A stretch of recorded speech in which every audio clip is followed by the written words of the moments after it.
Blog Talk Radio.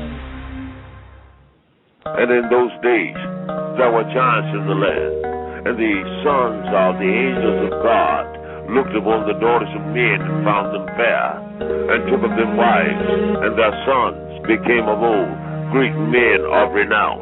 So they have been mixing with us on a genetic level since the time of Enoch and Ezekiel's will. Here on Earth we're intrigued by the sun, moon, and stars, and imagine there's got to be planets like ours. Some conceive of a face on the surface of Mars, so in need of a meaning and purpose we lost. That indeed they believe that these might be our gods, or that maybe with time we'll do right and evolve and eventually reach what they seek and then solve all the problems of man. But they really don't know that they fall in the works of our hands are but just filthy rags. So we travel the lands to dig up our past. Time elapses and with it are much of the facts. Some imagine that God came in alien craft. They react in this way, they're so desperate for meaning and purpose, but satanic service, they know that they have evil motives. Am I making you nervous? I'm just scratching the surface. The lines from Ezekiel's wheel, when the skies unfold like scrolls and the breaking of seals. Heed the warning, the message is clear. Heed the warning, the time draws near. See the lines from Ezekiel's wheel, when the skies unfold like scrolls and the breaking of seals. Heed the warning, the message is clear. Heed the warning, the time draws near. In the blink of an eye, all believers will be raptured. Anyone left receives a mark or they're captured. This leader will arise, claim his origins are alien, possessed by Satan on the side of the Nephilim. Profess those who left held us back from evolving, and now that they're gone, we'll solve all of Earth's problems. The worship of any one God will be halted, evolving to gods and ourselves be exalted. They'll play on these lines, and in time they'll devise and arrive at a plan that will help hypnotize all the ones left behind, the spiritually blind. He's stolen their souls, now he's stealing their minds. It's already started, we're seeing the signs. Just study the word, prophecies all aligned. Now chop off the heads of all those who fight at one earth, one world. Aren't you excited? The signs from Ezekiel's wheel, when the skies unfold like scrolls and the breaking of seals. Heed the warning, the message is clear. Heed the warning, the time draws near. See the signs from Ezekiel's wheel, when the skies unfold like scrolls and the breaking of seals. Heed the warning, the message is clear. Heed the warning, the time draws near. Where will you be in the year 2012? Are they casting a spell they're not ready to tell? It's time to reveal what they tried to keep veiled. Pure evil they hail and they sell it so well. He fell from the heavenly realms where he dwelled, a once beautiful angel that tried to rebel. Expelled from the light into darkness and hell, now a serpent and snake with reptilian scale. He wears a disguise with angelic wings and mimics the truth with a lie so obscene. He always repeats the same thing he told Eve, that you'll be supreme, a king or a queen, that you can evolve to an enlightened being, a god of your own that can do anything. He feeds on our souls with this fraudulent scheme in so many ways, but it's all just the same. Sing the signs from Ezekiel's wheel, when the skies unfold like scrolls and the breaking of seals. Heed the warning,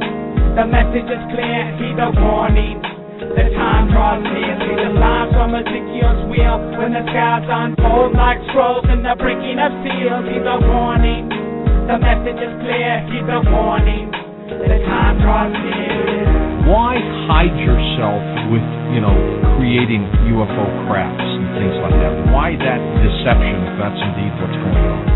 The creatures figured out that there was one way that they could frighten mankind, and that is to present themselves as technologically superior beings from physical UFOs. Why would they want to abduct human beings? UFO abduction might not be caused by physical occupants, but from creatures living in perhaps what we would call another dimension. Posing as occupants. Yes, the same type of interfering, harassing, paraphysical creature in every culture worldwide. Welcome, friends, readers, listeners, viewers from wherever you may be tuning in, whichever part of the world. I hope that life finds you well and in good health and happy and finding joy in your everyday. And I also hope and pray that your family members, your children, your loved ones, those that you care the most about, that they are also finding urgency in the moment and waking themselves up to the reality of what's going on around us and what we as a world, as a collective, are facing together with the onslaught of the New World Order and the push for global government, the necessity of the transnational elitists, their belief that they need to push a third global war. And that in doing so, they can propel their agenda to the necessary heights to then culminate the whole end game of what they've been aspiring to all these decades and years and centuries, even millennia. That the New World Order is nothing new. It's the same thing that Nimrod had set up so long ago in the first attempt to unite the world in his push to create the Tower of Babel. Same thing. We know what the Lord thought about the New World Order then. Came down, confounded the tongues, separated the peoples into groups and tribes so that they could not understand each other in language and dialogue. Confusion reigned. And so that one world organization was disrupted and broken up and scattered abroad. And so the New World Order this time, they may succeed for a short while, for the time that those 10 kings give their power unto the beast. And this system may reign for a short while, but we know that it too will be destroyed by the cornerstone, he who was rejected. And so that whole vision and the prophecy of Daniel and the statue is the same thing. We are culminating to the end point of the beast system, where it says they would mix themselves in with the seed of man. So that's an interesting passage to look at as well. This will be the third part ongoing series of the trees in paradise, and the discussion between the enmity between the seed lines and the war between the seed lines, and how it's culminating to where we find ourselves now, with the trigger point being Israel and Iran. And that even though Iran hasn't attacked any of its neighbors in a very long time,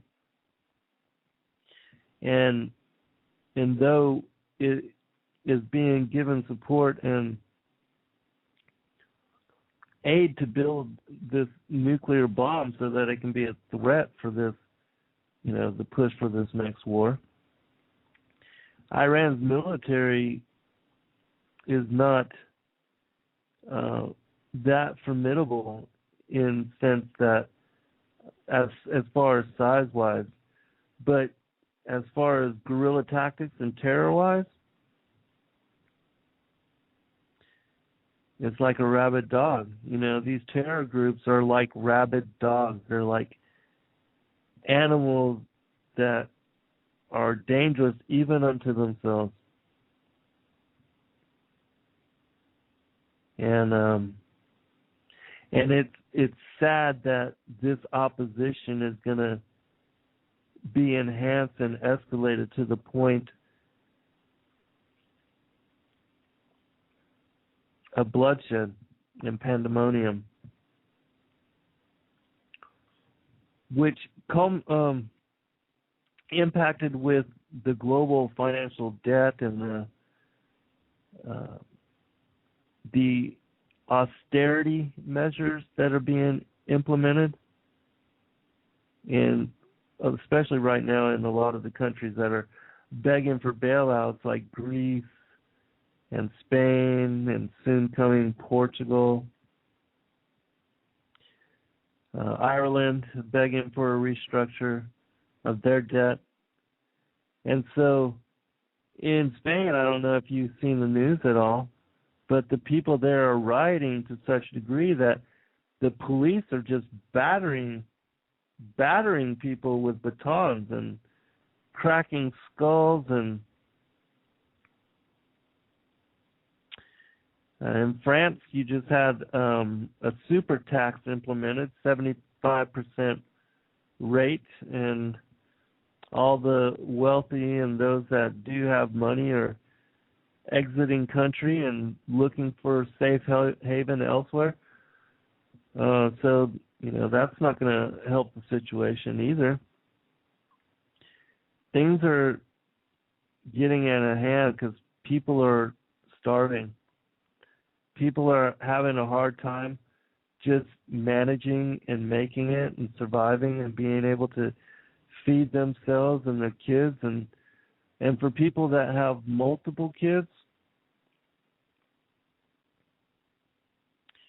it's very difficult. It's very difficult in this day and age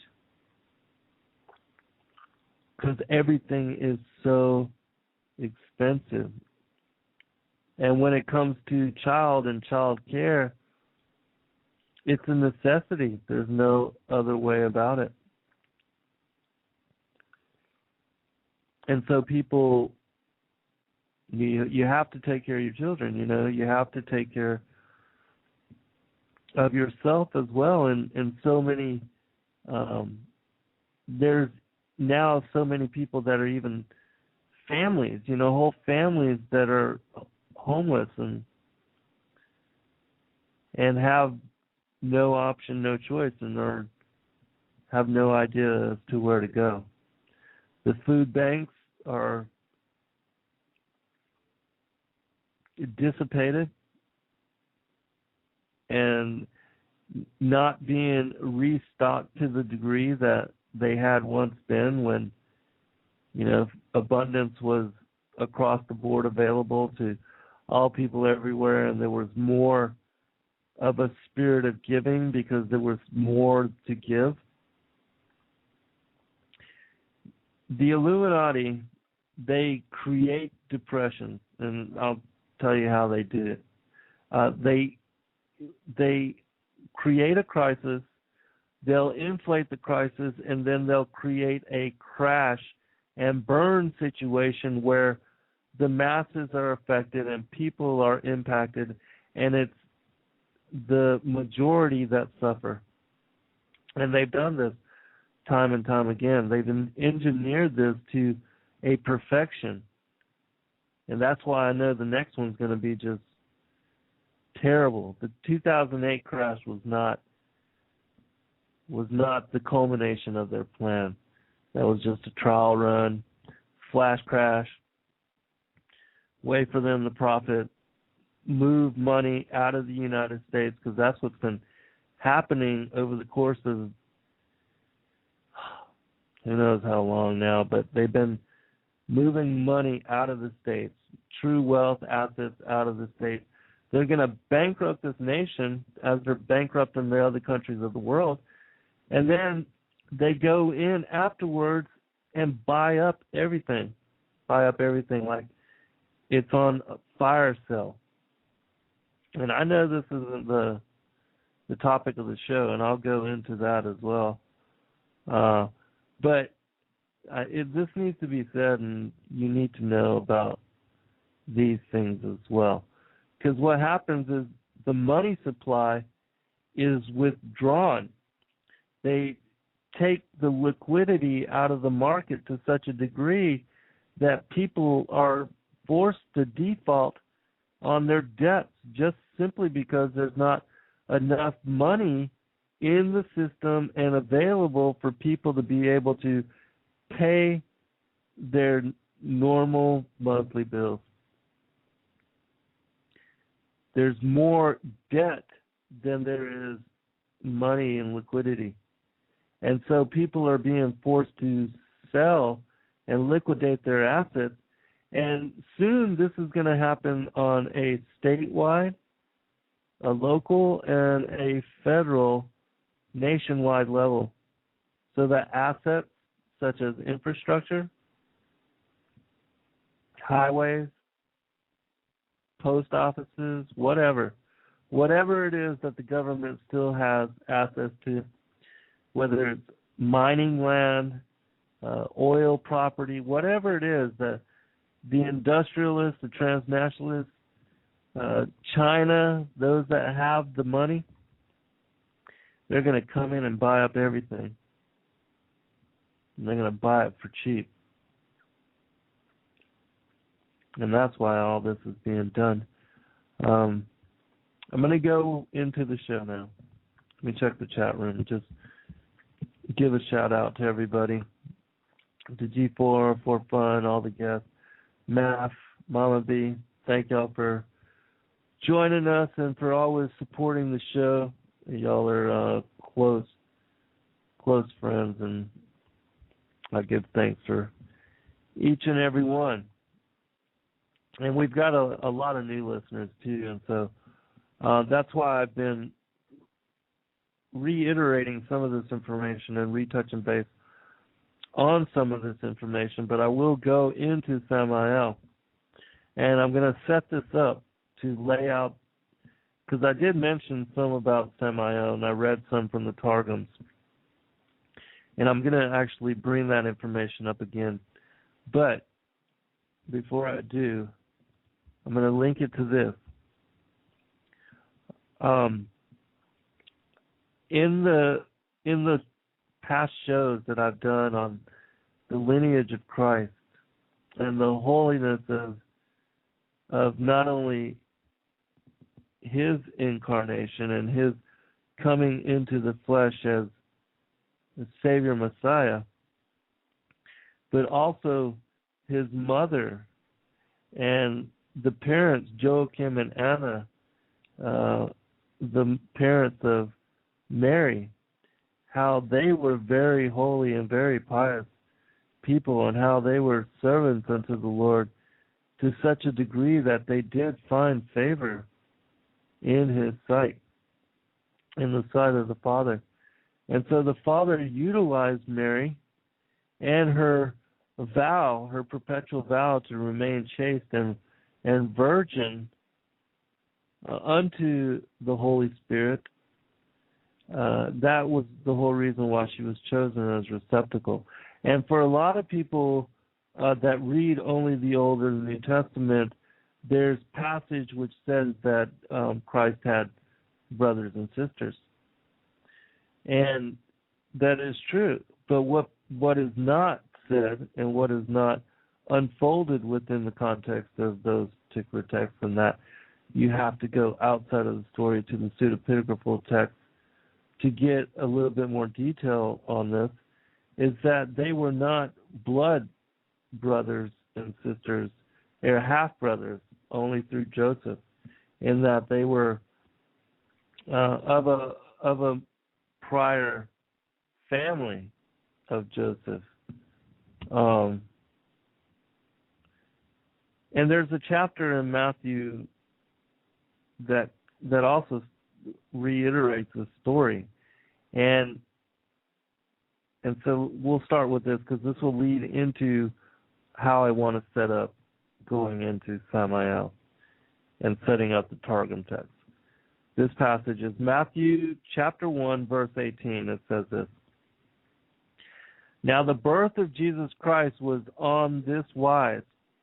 When as his mother Mary was espoused to Joseph, before they came together, she was found with child of the Holy Ghost. See, before she came together with Joseph, she was already pregnant.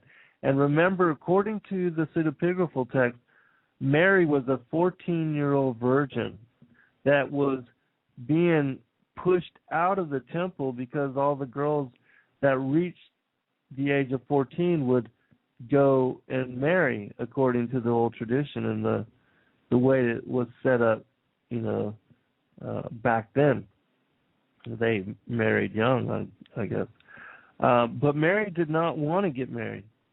And so the priest prayed about it and was told by the father to have all of the patriarchs of the various tribes to bring their staffs, because back then everybody carried a staff.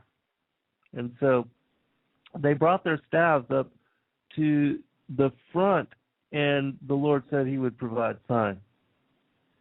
And the father did so in that a rose bloomed from the end of Joseph's staff, and a dove landed on the end of the flower.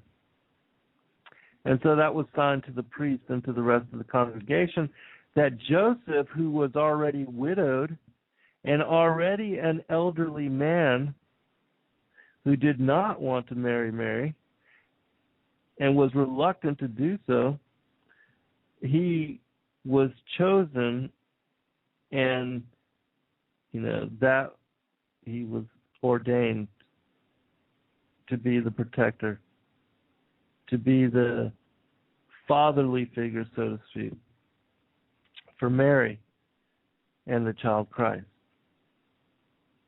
And so to verify this, I'm going to read one other passage, and this is from the Protevangelion of James, which is the texts that deal with the early childhood life of Christ. And if you have not read those texts, they fill in the gaps from, how there's no stories of Christ's early infancy or childhood in the canon of the Bible. And why that is, I don't know. There's one story of him being left by Joseph and Mary and them having to go back to the temple and finding him there. And then, him coming to his ministry. But what, we know something else happened. Where are those stories? Well, those stories are in the forbidden books of the Bible, in the forgotten books of Eden. And they're part of the Protevangelion of James. And you can find those texts there, or you can just go to sacredtext.com and you can find those texts there as well. Matter of fact, after I read this passage, I'll paste a link there so that you can, for those that have access to the chat room, you can go check this out for yourself. It says this: Now it was the 6th month with her, and behold, Joseph came from his building. And he entered into his house and found her great with child. And he smote his face and cast down upon the ground sackcloth and wept bitterly, saying, With what countenance shall I look unto the Lord my God? And what prayer shall I make concerning this maiden? For I received her out of the temple of the Lord my God, a virgin, and have not kept her safe. Who is he that hath ensnared me? Who hath done this evil in mine house, and hath defiled the virgin? Is not the story of Adam repeated in me? For as at the hour of his giving thanks, the serpent came and found Eve alone, and deceived her. So hath it befallen me also. And Joseph arose from off the sackcloth, and called Mary, and said unto her, O thou wast cared for by God, why hast thou done this? So you see in this story. Now I'll set the premise for the foundation of this story as well. Joseph, after he received Mary as his bride from the temple, he took her home. She was 14 years old. He took her home, left her at his house. He was a builder. He did construction. He went out to build. He went out for 6 months, and he was working.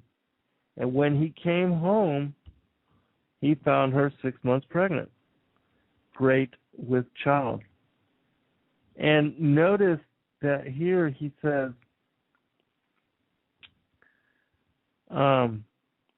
who hath done this evil in my house and hath defiled the virgin? Is not the story of Adam repeated in me? What story is that? The story of Adam and how it's repeated in him? For as at the hour of his giving thanks, the serpent came and found Eve alone and deceived her. The serpent came and found Eve alone and deceived her. So hath it befallen me also. Right here, I mean, this reference is speaking of what happened in the garden. And what was that? That was Samael, the angel of death, serpent, Satan, that deceived Eve, impregnated her with the firstborn son, Cain. And so you have it here in the story as well, being repeated. Now, I'm going to go to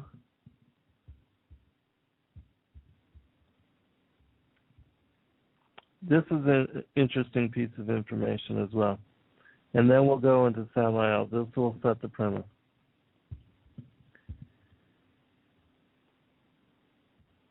Hello, Exit Babylon. Thanks for joining us. Appreciate you coming to the show and checking us out. All right, let me go back to this information here. All right, this is interesting information as well. We know that Cain was left out of the genealogy of Adam. Genesis chapter 5 mentions the genealogy of Adam. Genesis 4 has the genealogy of Cain. But another thing that is of interest, there's actually two other things that are of interest here, is that Cain is also left out of the genealogy of Jesus Christ mentioned in Luke chapter 3, verse 23 through 38. That's the genealogy of Jesus Christ, Luke chapter 3, verse 23 through 38, which I'm going to read here, actually. And there was a time, I think it was when I was going through, I did a show on the genealogy of Mary and Christ. And in that show, I read from the Keber Nagast, the whole line, same thing, the genealogy of Christ is mentioned in the Keber Nagast, going from Seth to Christ. Same thing. Cain is not mentioned in the genealogy. He's not mentioned in the line of Christ, in the Savior's line, in Adam's line. And so for those that are still struggling with this information, you're still doubting, and you still want to just hold on to Genesis chapter 4:1, even though I've read, the other accountings, and we'll go into that as well. And I know this is difficult information, but remember, this has no bearing on salvation. This has nothing to do with your relationship with the Son or the Father. And whether you believe this way or not, will not keep you separate from salvation if you are so righteously deserving. I do think, however, that this information, once you embrace it and look into it as a truth, is a skeleton key for unlocking so much that is yet veiled and still considered secretive within the Word, and will piece together so much of what has still been hidden from the masses. Now, the Masons, the elitists, they know this. They know about Cain. They know about the hybrid line. And they brag about this information. They make fun of you for not knowing about it. All right, starting with verse 21.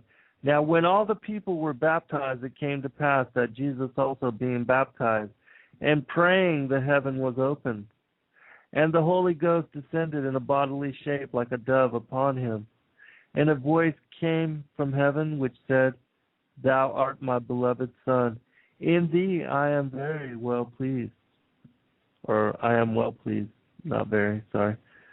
And Jesus himself began to be about 30 years of age, being, as was supposed, the son of Joseph, which was the son of Heli, which was the son of Matthat, which was the son of Levi, which was the son of Melchi, which was the son of Janna, which was the son of Joseph, which was the son of Matthias, which was the son of Amos, which was the son of Nahum, which was the son of Esli, which was the son of Nagi, which was the son of Math, which was the son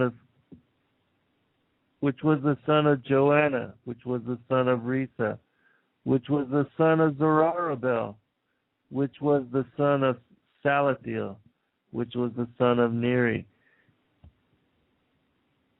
which was the son of Jose, which was the son of Eleazar, which was the son of Joram, which was the son of Matthat, who was the son of Levi, which was the son of Simeon, which was the son of Judah, which was the son of Joseph, which was the son of Jonah, which was the son of Eliakim, which was the son of Meliah, and which was the son of Menan, which was the son of Mattatha, which was the son of Nathan. And I know I'm probably butchering a lot of these names. Please forgive me. Which was the son of David, which was the son of Jesse, which was the son of Obed, which was the son of Boaz, which was the son of Salmon, which was the son of Nason, which was the son of Amminadab, which was the son of Aram, which was the son of Esrom, which was the son of Phares, which was the son of Judah, which was the son of Jacob, which was the son of Isaac, the son of Abraham, the son of Thara, and the son of Nachor, the son of Serach, the son of Raguah, the son of Phelek, the son of Eber, and the son of Selah, the son of Canaan, the son of Ephraxid, the son of Sem, and who was the son of Noah, the son of Lamech, the son of Methuselah, the son of Enoch, the son of Yared, which was the son of Malaleel, the son of Canaan, which was the son of Enoch, who was the son of Seth, which was the son of Adam. And says Adam was the son of God. And so you see there in this lineage, and this is the same thing for the Keber Nagash, in the genealogy of Christ, no mention of Cain.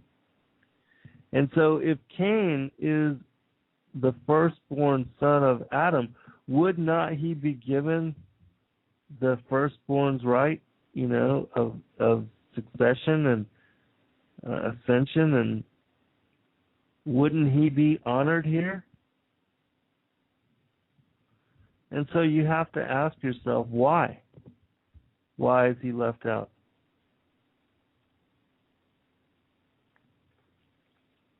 All right, so this is going to lead into Samael. Now, going into Samael, I'm going to read a little bit from the Wikipedia just to set up who he was. And then we're going to make the association to Samael with being the feathered serpent, the Nachash of Genesis chapter 3, which was the show that I did Wednesday night where I set the premise for what we're going into today. Samael is an important, this is Wikipedia, is an important archangel in Talmudic and post-Talmudic lore, a figure who is accuser, seducer, and destroyer, and has been regarded as both good and evil. Now, I'm going to disagree with some of what's going to be said here, but because it does make mention of him as being a good angel destroyer, which I know all the angels are in, even the fallen ones, they're in service to the Lord and cannot do anything unless he says so. But I definitely think Samael is part of the fallen ones. All right. And has been regarded as both good and evil. It is said that he was the guardian angel of Esau and a patron of the Roman Empire. He is considered in legend a member of the heavenly host with often grim and destructive duties. In the New Testament, named Satan and the chief of the evil spirits. One of Samael's greatest roles in Jewish lore is that of the angel of death. He remains one of the Lord's servants, even though he appears to want men to do evil. As a good angel, Samael resides in the seventh heaven, although he's declared to be the chief angel of the fifth heaven. I'm going to make a comment here. Samael and any angel that does evil, they are from the sixth heavens and below. And there's only thrones for them up to the fifth heaven. They only have access to the lower five heavens, with the sixth heaven being Sophia, who is considered matter, wisdom, and she is the veil between what is the imperishable and the perishable, the invisible and the visible, the seen and the unseen, that which is light and that which is darkness, or that which is the etheric and that which is material. She's the meeting place between spirit and matter, between heaven and the earth, so to speak. And so, and if you read the books of Enoch, or any of the books that I made mention of that talked about the passages of the various patriarchs through the 10 heavens, I spoke about the ascension of Isaiah's passage through the 10 heavens, the secrets of Enoch, the book of the secrets of Enoch, or Enoch 2, Enoch's passage through the 10 heavens, the apocalypse of Peter, Peter's passage through the 10 heavens, the vision of Paul's ascension and passage through the 10 heavens, one other one, I think I'm forgetting one. The Apocalypse of Peter. Did I make mention of that one? The Apocalypse of Peter. Peter is taken up through the 10 heavens as well. That's a fragmented text of it's not available in its fullness, but it does give you insight in fragments as to what I talked about as far as paradise and the Arcturus lake and the separation between the place of righteousness and the place of destruction, of torment. All right, continuing. In Jewish lore, Samael is said to be the angel of death, the chief ruler of the fifth heaven, and one of the seven regions of the world served by 2 million angels. He resides in the heaven Yalkut. 110 of the Talmud speaks of Samael as Esau's guardian angel. Samael's guardian angel, and in the sayings of Rabbi Eleazar, he is charged with being the one who tempted Eve and then seduced and impregnated her with Cain. This is the Wikipedia. So this story is known by the elites and those that serve Satan, that are selected to be privy to certain wisdom and certain lore. Even Albert Pike, he writes about this in the Morals and Dogma. It's in there as well. So I'm going to read that passage again. And in the sayings of Rabbi Eleazar, he is charged with being the one who tempted Eve and then seduced and impregnated her with Cain. And though some sources identify Gabriel as the angel that seduced Eve, other Hebrew scholars say that it was Samael who tempted Eve in the guise of the serpent. Samael is also sometimes identified as being the angelic antagonist who wrestled with Jacob. And that's another interesting story, because I had somebody ask me about Jacob recently, and I couldn't remember where that question was, but I wanted to make mention of this, that it says that Samael was the one that had wrestled with Jacob, which kind of makes sense, But anyways, and also the angel who held back the arm of Abraham as he was about to sacrifice his son.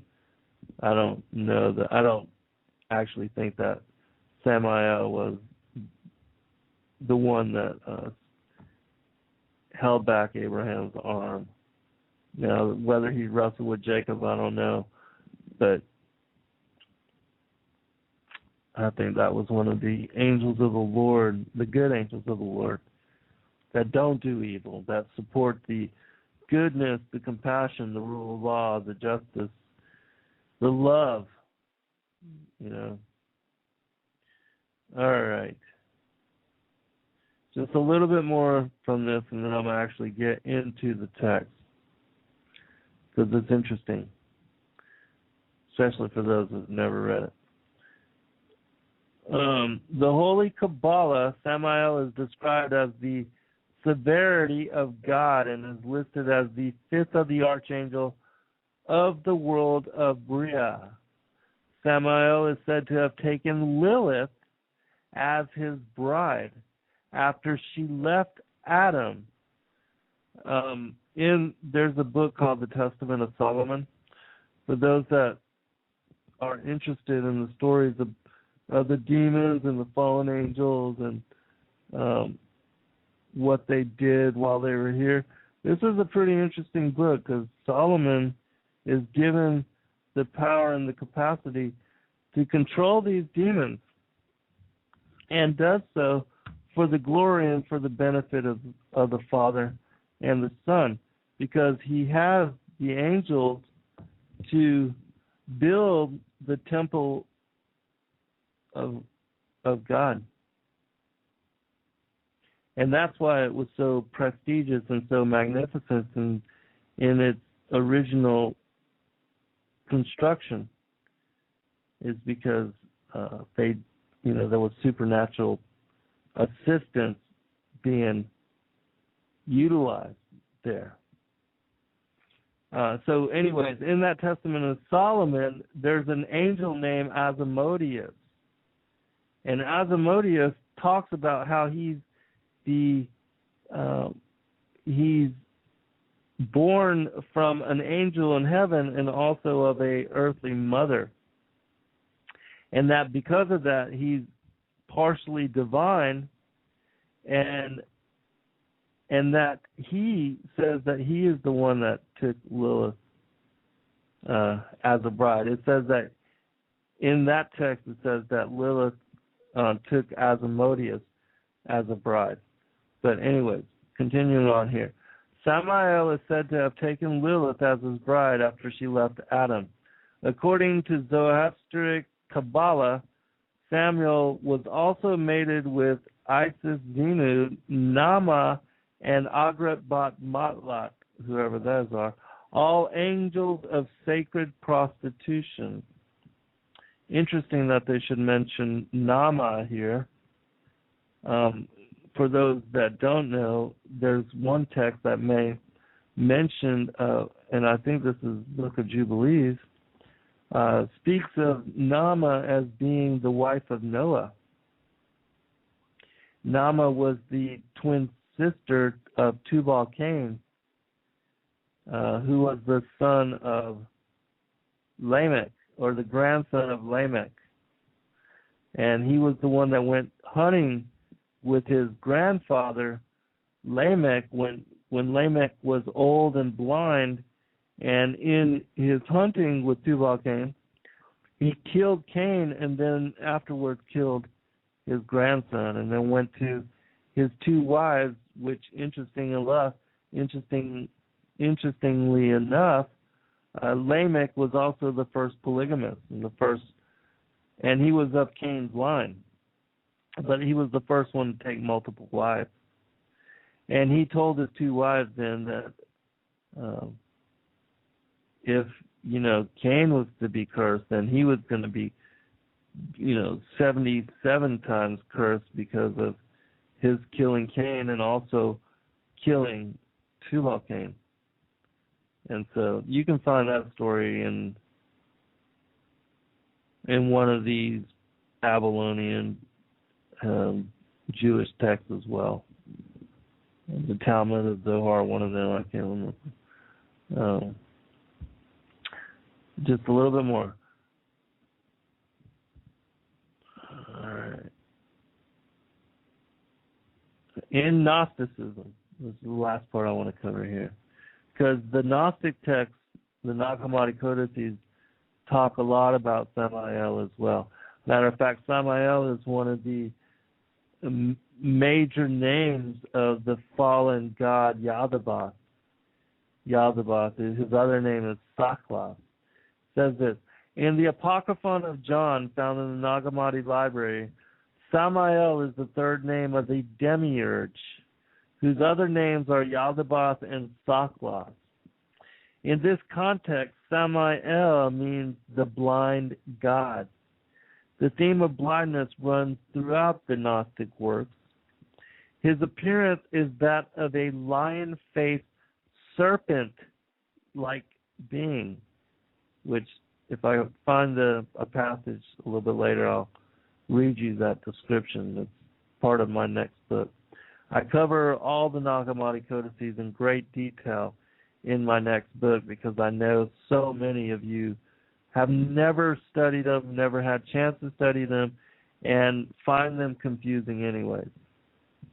And so I hope to bring some clarity to light on those particular texts with the publication of this book. And also, just so you know, I'm already started my next one, and I've also been asked to make these books into audio books, and I will do that at a point where I get some space and time. I will do that. I will make these texts available because I know so many don't have time to read, and so many of you also like to listen while you're on the road, going between job and work or whatever. A lot of people have a lot of time on the road, and that, what better way to utilize it and to make it beneficial than to listen to podcasts that are good for your spiritual soul life well-being, So Okay, last sentence here. His appearance is that of a lion-faced serpent being in all the origin of the world in the Nag Hammadi library text. He is also referred to as Ariel. So, now we're going to go to the story.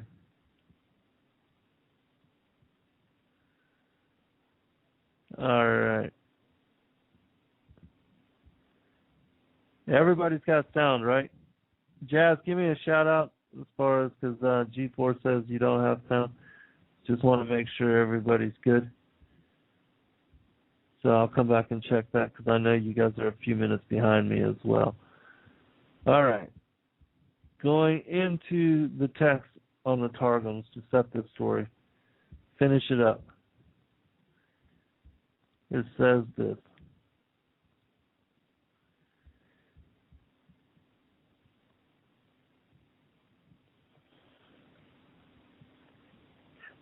Excuse me while I get a sip of water real quick.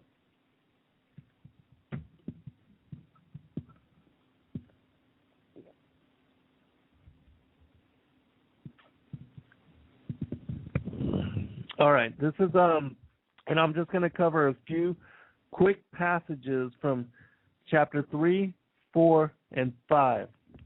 And these are from the various Targums, which, just to explain a little bit about them, the Targums are the various language translations that the original Hebrew Torah was translated into, because the people, once the temple was burned down and they were taken and exiled to Babylon, they forgot their original language. And after 70 years of assimilation, Hebrew was only remembered well and spoken and known by the scholars, those that were great students of the biblical text and their original reference.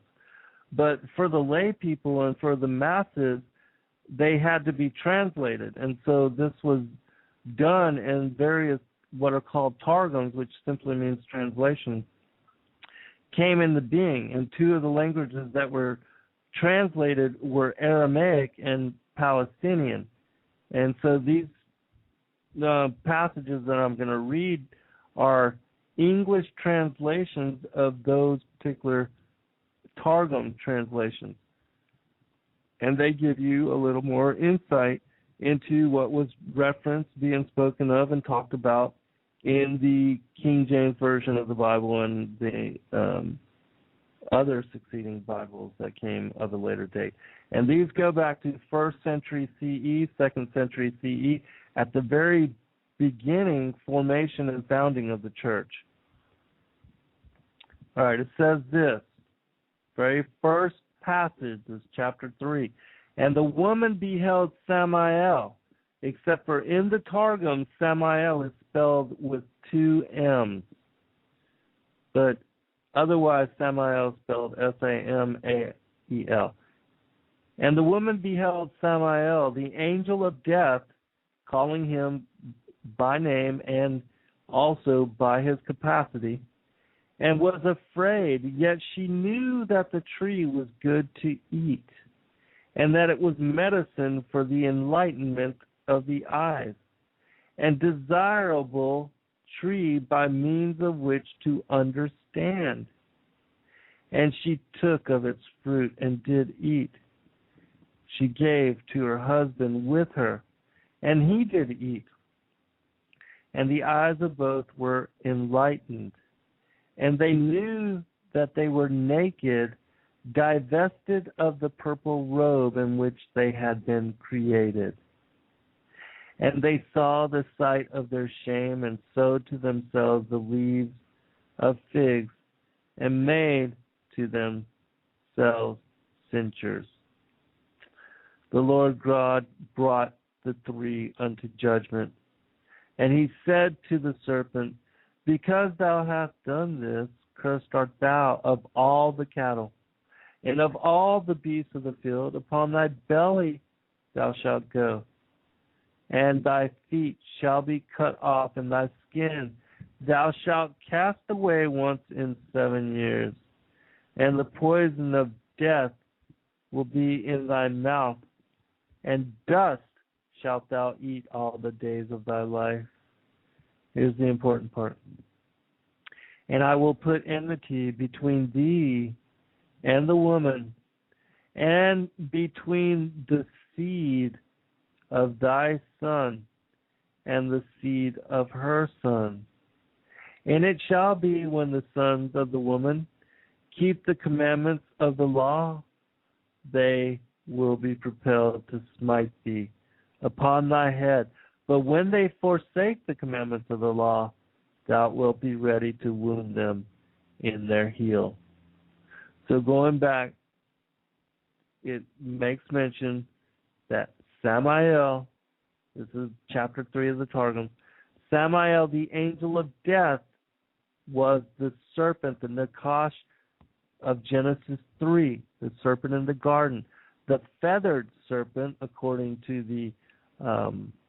the old Thracian text, the 4,000-year-old Thracian text that my friend sent to me, the book of Atum and Ua, E-U-A,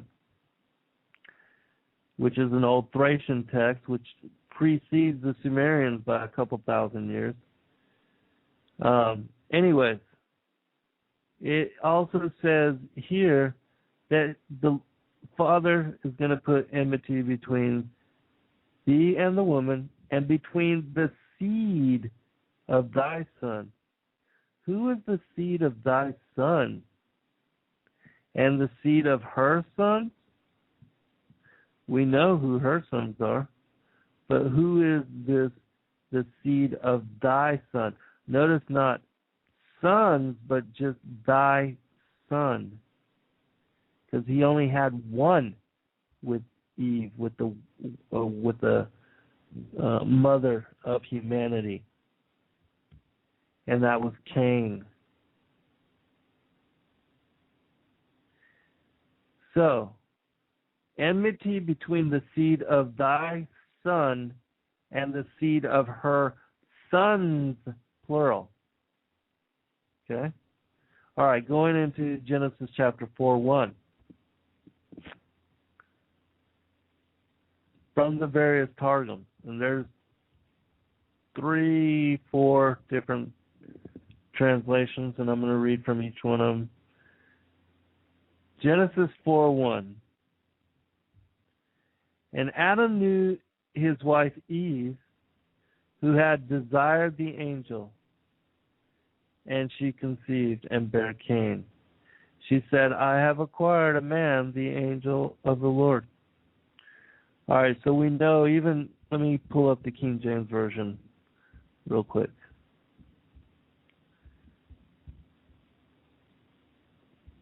Go to Genesis.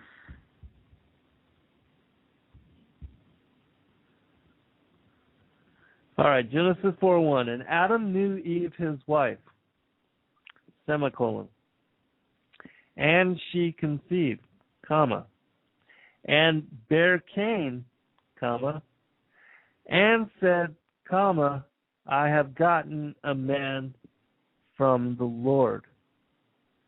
Okay. Adam knew Eve his wife. We got that. She conceived, bare Cain. And then third part, I've gotten a man from the Lord. Okay? Looking at the Targum passages again from the Palestinian Targum. Adam knew his wife Eve, yes, we know that. Same as with the King James Version. Who had desired the angel, wait a second, who had desired the angel. What angel? Well, according to the text, that's Samael, the angel of death, right? So, and Adam, King James Version 4:1 again, and Adam knew Eve, his wife, she conceived, bare Cain, said, I've gotten a man from the Lord. Now, why is it that they took out the who had desired the angel?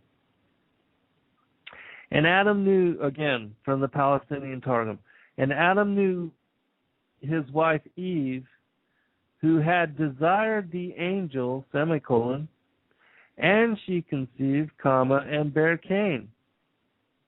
And she said, I have acquired a man, the angel of the Lord. All right, let's go to a different Targum and look at this. The Targum of Onkelos, which is the most widely accepted and verifiable, the Aramaic Targum, says this. And Adam knew Hava, which is Eve, Hava, his wife, who had desired the angel. Again, here you have who had desired the angel. What angel? Samael, the angel of death. And Adam knew Hava, his wife, who had desired the angel, and she conceived and bare Cain. And she said, I have acquired a man, the angel of the Lord. Notice next sentence. This is important. And she added to bear from her husband, Adam, his twin, even Abel. Okay, so with this passage you have a little bit more detail. First you have the same passage that all of them include about Adam, yes, knowing his wife Hava, but who had desired the angel. That is stricken out, totally expunged, eradicated, dissipated, disappeared. Who had desired the angel.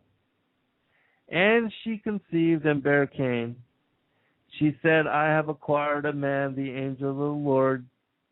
But here it says, and she added to bear from her husband Adam. This is after the birth of Cain. Added to bear from her husband Adam, his twin, even Abel. So there it gives you a complete separation and speaks specifically on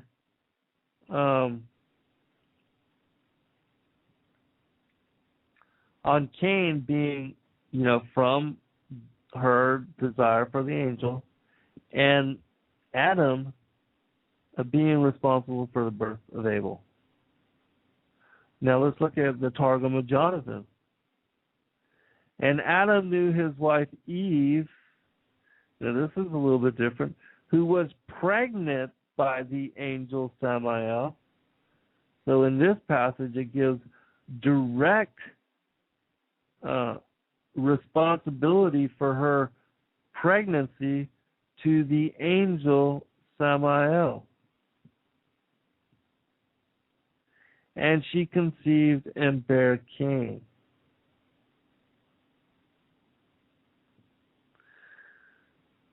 Next part. And he was like the heavenly beings, and not like the earthly beings. And she said, I have acquired a man, the angel of the Lord. So even more detail here. Looking into the passage again. Genesis 4:1.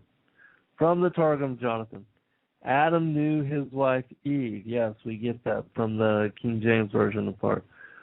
Who was pregnant by the angel of Samuel. That we do not get. That's a very interesting passage.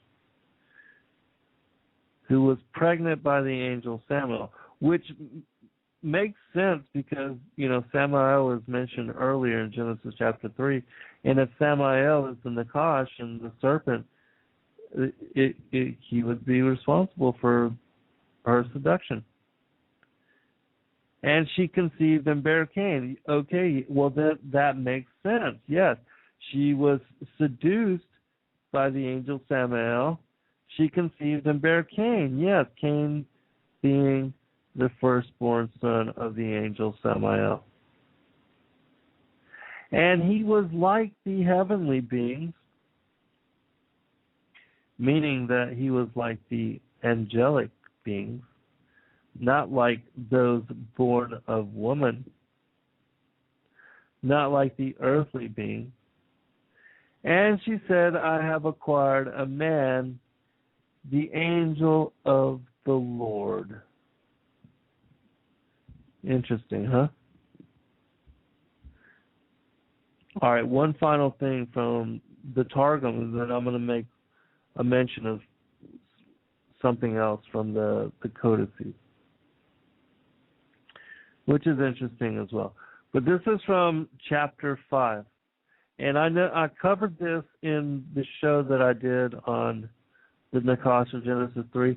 But this is important information, in my opinion. And I think you should hear it. And you should know about it. And you should study these Targums for yourself. They're interesting reading. And again, I'm not saying that they're divinely inspired or that, that they come straight from the hand of God, because these are translations that were written by scribes, but they were read side by side in the synagogues, and they were accepted by the church authorities, the rabbis. Chapter 5. This is the book of the genealogy of man. In the day that the Lord created man, in the likeness of the Lord he made him. Male and female he created them and blessed them in the name of his word. And he called their name man in the day they were created. And Adam lived 130 years and begat Sheth, who had the likeness of his image and of his similitude. For before had Hava, that's Eve, born Cain, who was not like to him, and Abel, who was killed by his hand, and Cain was cast out.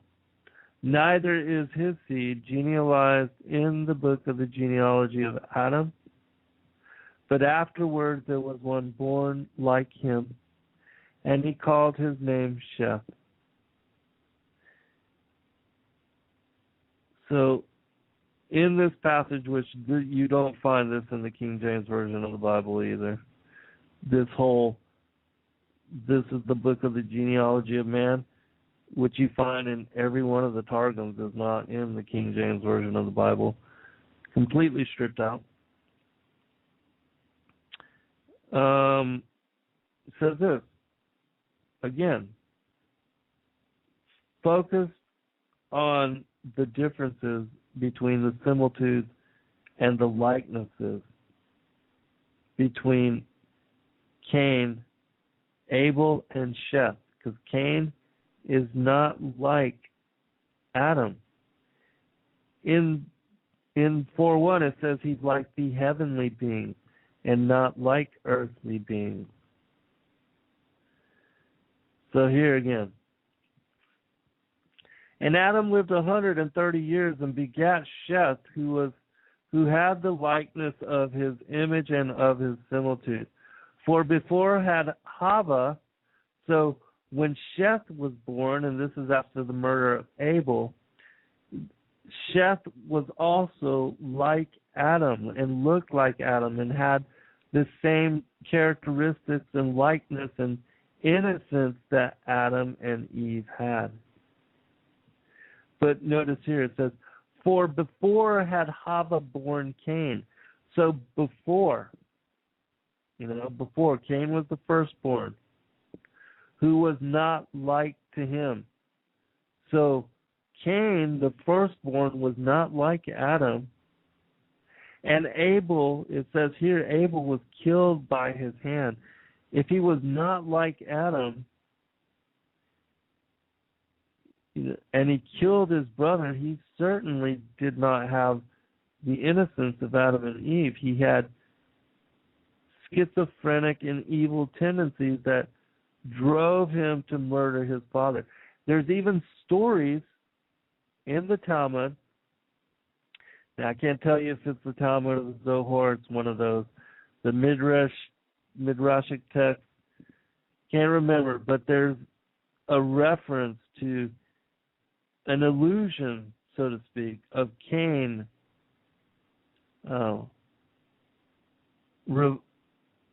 reveling in Abel's blood.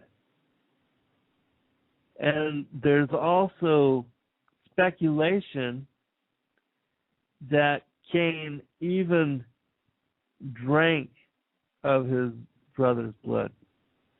Now, whether that's true or not, can't say. But there is speculation. You can find reference to that when you do some deeper research on this story. So, after Cain was cast out, it says, neither is his seed genealogized in the book of the genealogy of Adam. Neither is his seed. So, neither is Cain nor his seed line genealogized in the book of the genealogy of Adam. There you have it. There you have it. Now I'm going to read you one other story that is real interesting, that links to, ties to, connects to. Let's see if I can find it here for you.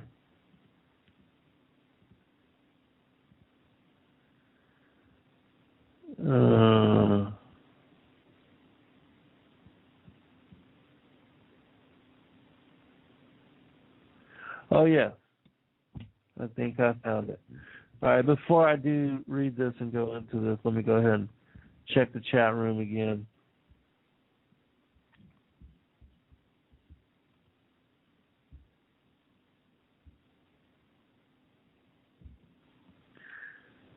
Jazz, I will pray for you, sister.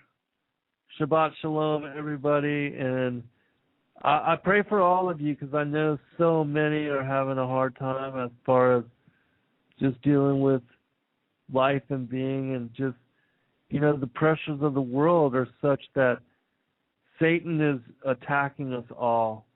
And I know that many are in financial constraints and financial difficulties because of the state of the world and because of the financial collapse that's being perpetrated and being pushed upon the world in order to forge this new world order system, this new financial, regulatory, this new one world religion, political, governmental system. Basically, communism is what the new world order agenda and system is.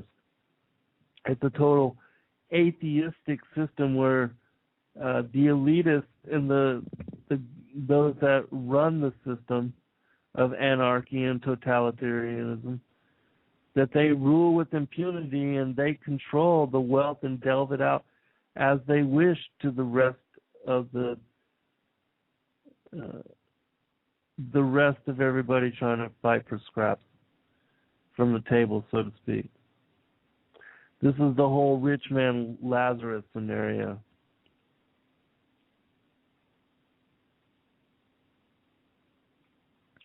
The 11th says Samael is about as much of a threat to us as Sauron.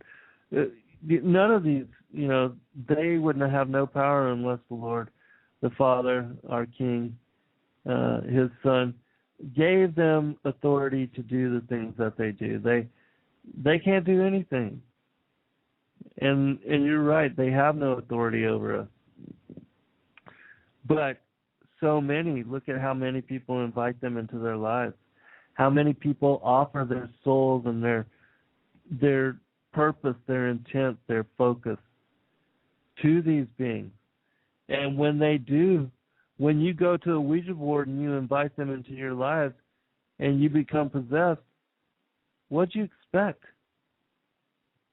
When you go to a graveyard at midnight to try to catch some EVPs and you have some kind of schizophrenic supernatural experience, what did you expect?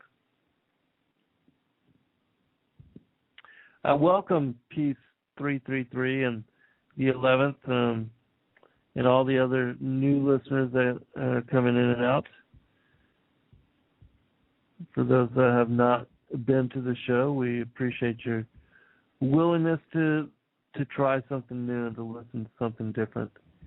All right, I'm going to finish up the premise of all that I had laid out, and this is going to tie into something from the Nag Hammadi codices, which is completely separate from the pseudepigraphal and the apocryphal texts, which I've been reading from. And this is further confirmation on exactly what I've been telling you. It says this: he who has been created is beautiful, but you would not find his son's noble creations. If he were not created, but begotten, you would find that his seed was noble. But now he was created, and he begot. What nobility is this? First, adultery came into being. Afterward, murder. And he was begotten in adultery, for he was the child of the serpent. And so he became a murderer, just like his father. And he killed his brother. I want to dissect this, because if you can understand this passage, then you will understand the truth of all the things that I've been telling you, especially in this show. If you can decipher this one passage, it will clarify the whole issue of Cain for you. Let's look at it. First sentence. He who has been created is beautiful, but you would not find his son's noble creation. All right, first off, notice the difference between created and begotten. That's the key. All right? Now, he who has been created is beautiful. We know that there was a certain angel that was created by the Father, that was the first archangel that had glory, but iniquity was found within him, vanity, and he fell. And that, continuing where it says, but you would not find his son's noble creations. Why would you not find his son's noble creations? Next sentence. If he were not created, meaning if he were not created but begotten, you would find that his seed was noble. Second sentence means that if he was not an angel, if this individual that was the father of Cain was not a created angel, but begotten of woman and born naturally, when he gave birth to children, his seed, being natural, would have been noble and would have been of the natural processes, so to speak, not of a hybrid, abominable, unnatural, unblessed creation. And so that's the key for line 2. If he were not created but begotten, you would find that his seed was noble. Continuing. But now he was created, meaning Satan. He was created. He was an angel that was created. And he begot, meaning he seduced Eve, impregnated her, and had children by her.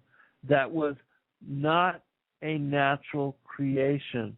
And that's why he was not a noble creation as being referenced in this passage. Okay? Line 4. What nobility is this? Okay, he was an angel, and he was responsible for seducing Eve, impregnating her. They're saying, where is nobility in this? What's noble about this? There is nothing noble about that. It says this, that act, next line. First, adultery came into being. Afterward, murder. So his seduction of Eve and impregnating her with Cain and having begotten children from her was the first case of adultery.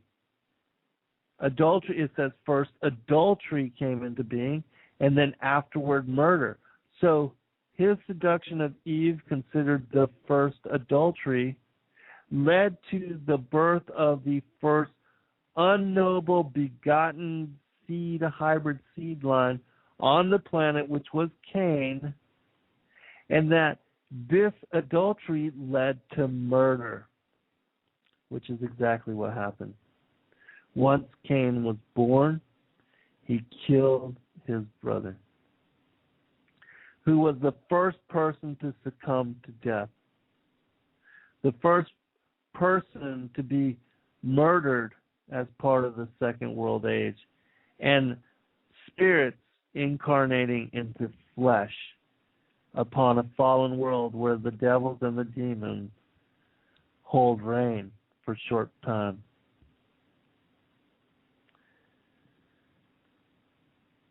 So, first adultery came into being, afterward murder.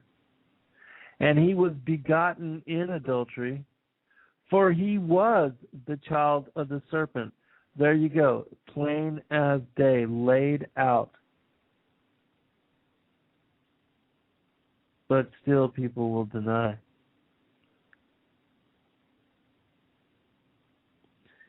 And he was begotten in adultery, for he was the child of the serpent. So he became a murderer just like his father. What's that? He became a murderer just like his father. Who did Satan murder? He murdered the angels by causing us to fall into the flesh. He murdered himself by causing himself to be into the flesh. He was the one that brought death into being. He's the angel of death, Samael. And so you see, he became a murderer just like his father, and he killed his brother. Now, I know I don't have time, but I would invite everybody to look at Matthew chapter 13. Let me see if I can find it here real quick. Go to Matthew chapter 13 and look at the parable of the sower that invaded the garden and sowed the tares. It's the same thing that I've been speaking about, talking about this whole show, with Joseph coming home and finding Mary already pregnant and saying that, is not what happened to Adam also what happened to me? It's the whole thing is the same story. It's spoken about everywhere. And yet people miss the connections. They miss the connections. They can't put it together because they don't have discernment on it. And so if you don't have discernment on it, you're going to miss it.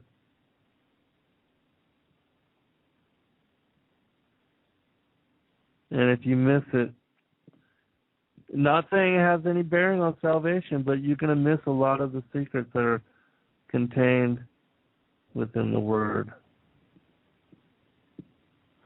All right, here's the parable that I'm going to leave it with this. We're going to leave it with this. This is Matthew chapter 13, verse 24.